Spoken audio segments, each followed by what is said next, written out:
The year was 1925. In a small apartment above a bakery in Budapest, a man named Emanuel Ninninger carefully arranged sheets of paper across his kitchen table. Each sheet bore the intricate markings of French francs. Perfect replicas. Flawless forgeries. Ninninger wasn't working alone. Across Europe, dozens of printing presses hummed through the night, churning out millions of counterfeit bills. The operation had government backing. State funding. Official approval. The twist: this wasn't crime. This was warfare. When police raided the operation years later, they found something that changed economic history forever. The counterfeits were so perfect that even bank officials couldn't tell the difference. The French economy had been unknowingly hemorrhaging real value for years, trading genuine goods for worthless paper. This is another story where money, power, and history collide. Nothing is ever as simple as it looks. The official story reads like a footnote in most history books. After World War I, Germany faced crushing reparations. The Versailles Treaty demanded payments that would cripple any nation. So Germany did what desperate countries always do when cornered by debt. They got creative. Operation Bernhard began as a simple revenge plot. If France and Britain wanted to destroy Germany economically, Germany would return the favor. Eye for an eye. Currency for currency. The surface logic seemed straightforward. Print enemy money. Flood their markets. Watch their economies collapse. The plan had the brutal elegance of a chess move. Attack the king by destroying the board itself. Most people think counterfeiting works like a movie heist. Print fake money, spend it quickly, profit before anyone notices. The reality of state-sponsored counterfeiting operates on a completely different scale. A different timeline. A different level of devastation. The German operation didn't target individual transactions. They targeted the entire concept of monetary trust. Every counterfeit franc in circulation made every real franc slightly more suspect. The fake money wasn't stealing from banks. It was stealing from the very idea that money had meaning. Emanuel Ninninger and his network received materials that most counterfeiters could only dream of accessing. Government-grade printing presses. Chemical laboratories for aging paper. Teams of chemists who spent months perfecting ink formulations. The operation had resources that dwarfed any criminal enterprise.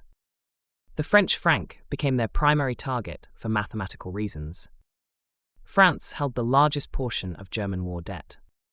Every fake franc printed was a microscopic reduction in Germany's real obligation. They weren't just counterfeiting currency. They were counterfeiting their own bankruptcy. The printing operation spread across multiple countries. Hungary provided the base of operations. Switzerland offered banking connections. Italy facilitated distribution networks.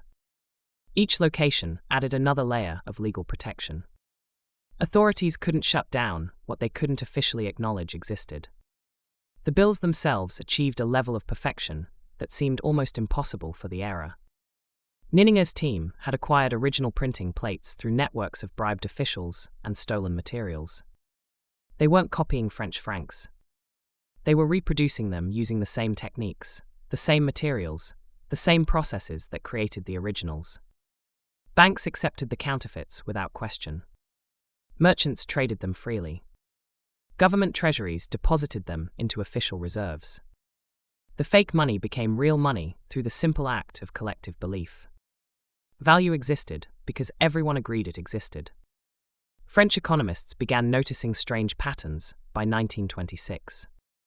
Inflation rates that didn't match their monetary policy. Currency supplies that seemed larger than official printing records indicated. Market behaviors that defied their economic models.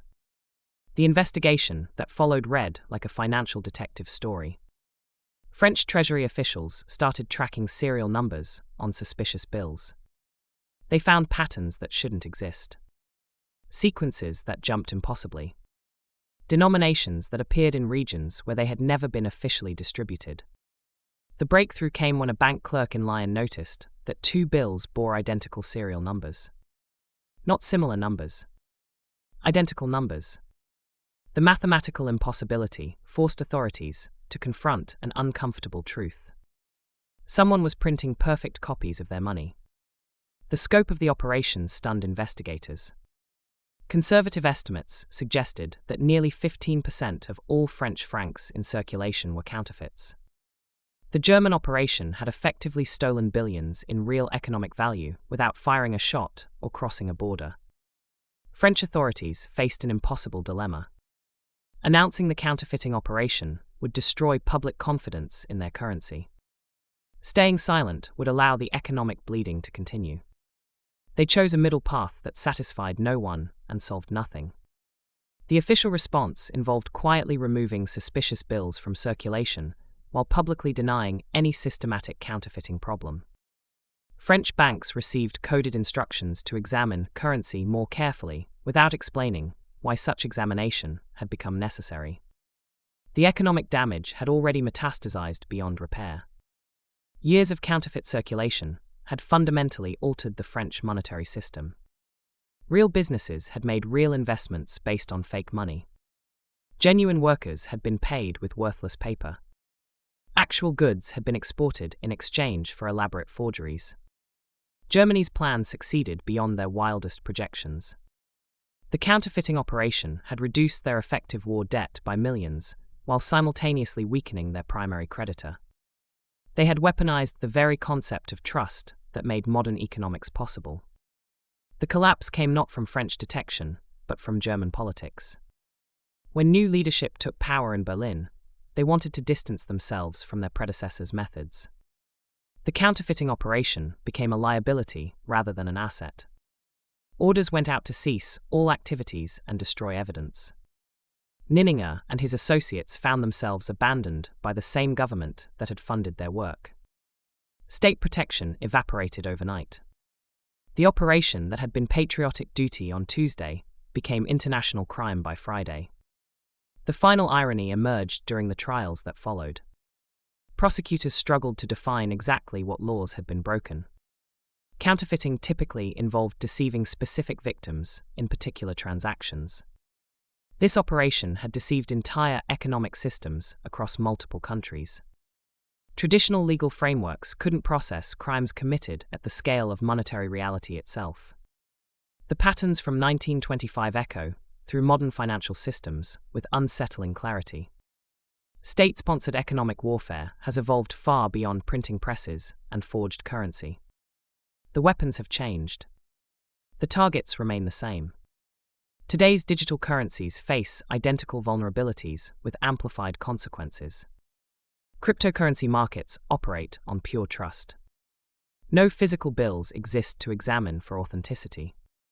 No serial numbers provide verification. Value exists entirely within networks of collective belief that can be manipulated with surgical precision. Nation-states now attack each other's economies through cyber operations that make Ninninger's printing presses look primitive.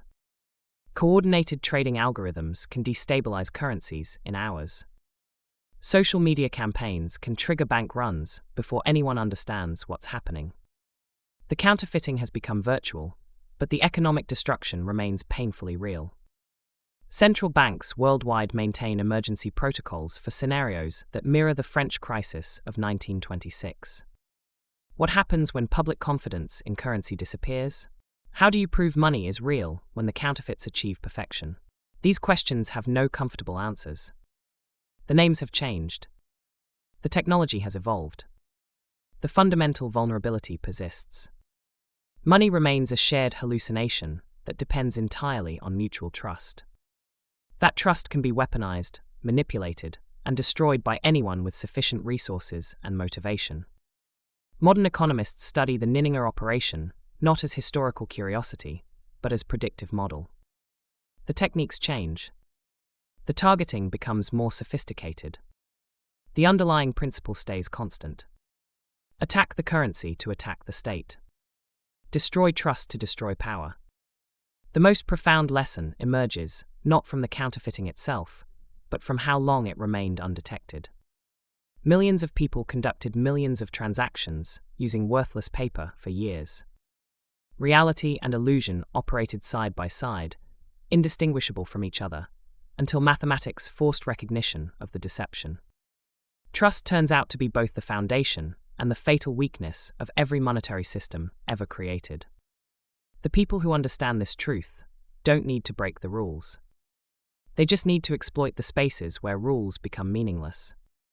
History doesn't repeat its methods. It recycles its illusions.